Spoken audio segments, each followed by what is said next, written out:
there was concern, there was fear. You want fear? Mayor Head and the Democratic Party exploited African Americans just unmercifully, putting things in the newspaper, fake letters that said, you vote Republican, and we blacks will have it so easy, you're going to want to come and live here. There was fear rampant in neighborhoods that whites were beginning to move away from, that were using the interurban, the population growth in Jefferson County for the first time. Suburban population growth had gone up to had risen 43% in one census period from another as a result of the use of the interurban and the growth of industry into our suburbs. And so there was concern about the future of the old city, and the blacks were exploited. The blacks are coming to your neighborhood. Within 2 years of the founding of your club, the local government will pass an ordinance that will make, if you move into a block that is occupied by a majority of white and a black person buys that house, you must buy it with the approval of all the whites that live in the block. Similarly, turn around, fair play. If this is a block occupied predominantly by all blacks, then you're a white person, want to buy a house on that block. According to the ordinance, you must ask all the black folks that live on the block whether you can move there. That's what I mean by the exploitation of the blacks in this era. In addition to this, women were relentlessly organizing and pushing for change. At least, they said, let us vote in school board elections. And there was resistance on every hand. The National Suffrage Association met at the Sealback the year before your club was organized. The women were so energized and the crowds came out in support of suffrage that they had to move meetings from the Sealback over to the Macaulay because the crowds were so large. And labor organization, and I don't care whether you're the IWW, the Wobblies, or even the AFL, you were demonized by capital. So much so that there was a fake trial in Indianapolis at the very month that you were organized, in which labor leaders in the Iron Molders Union, the major leaders in the union, were convicted of a dynamite conspiracy, and public sentiment was so strong that they had to take those convicted persons on a secret night train out of Indianapolis to make the trip from Leavenworth, fearful that the crowds would gather and prevent their being moved to the federal prison. Do you see what I mean about a time of anxiety, a time in which even locally there was fear of industrial stagnation, and that we were going to be one-upped by our major urban competitors?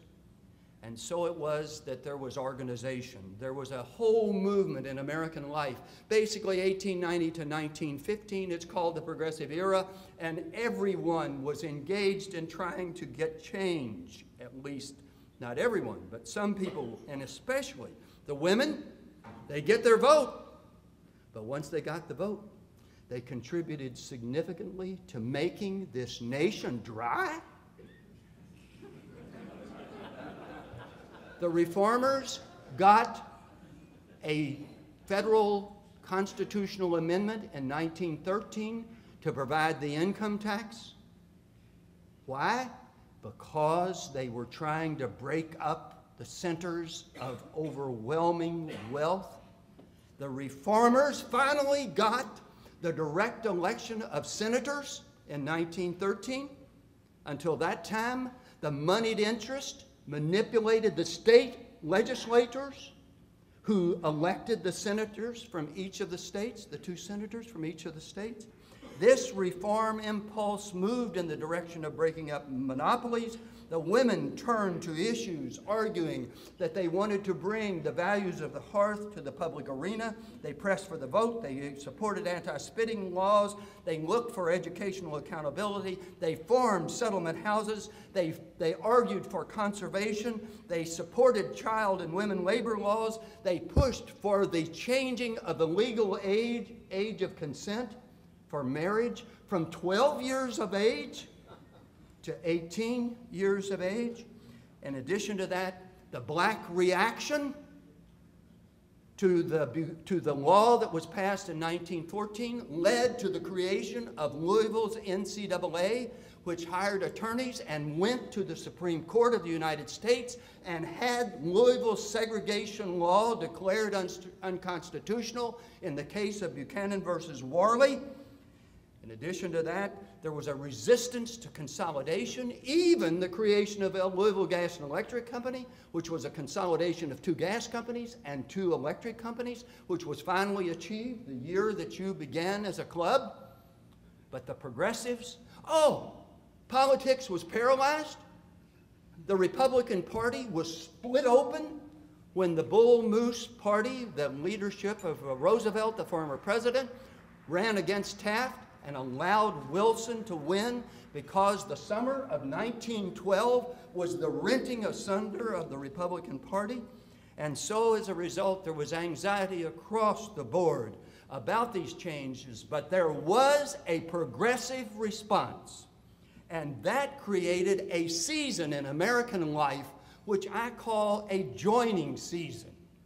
For instance, the 4 major service clubs, you're the Rotarians, and the Kiwanis, and the Optimists, and the Lions were all created within a 10-year period. That's part of that progressive hope that somehow we can restore values, warm, friendly values in a harder world.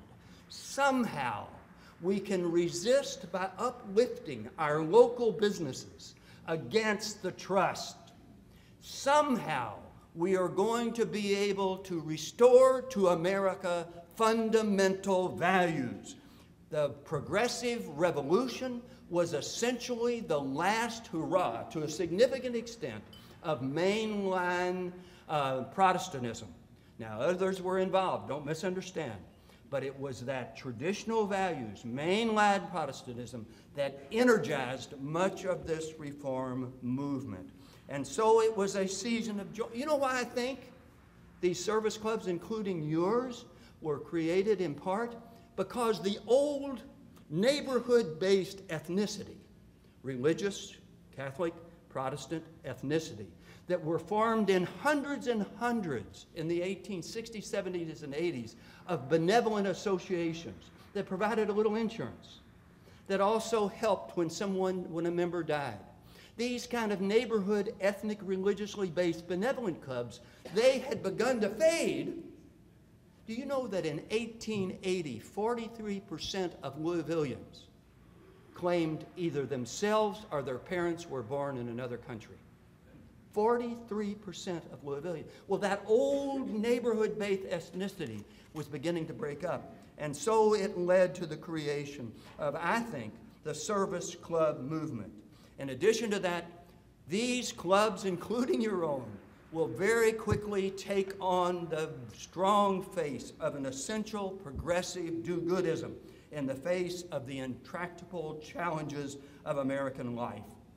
And so it is that Rotary was formed in 1912 in this community. It began unabashedly as a business club.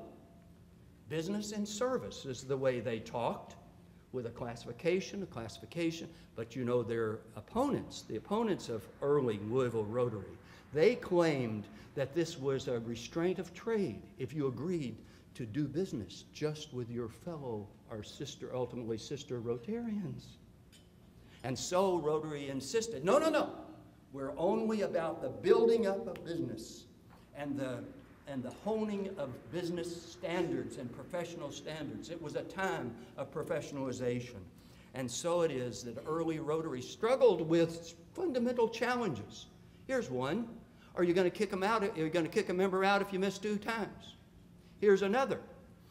Can I protest a person who is a competitor who is claiming a classification very close to mine? And so they began arguing early on about how you're going to deal with classification.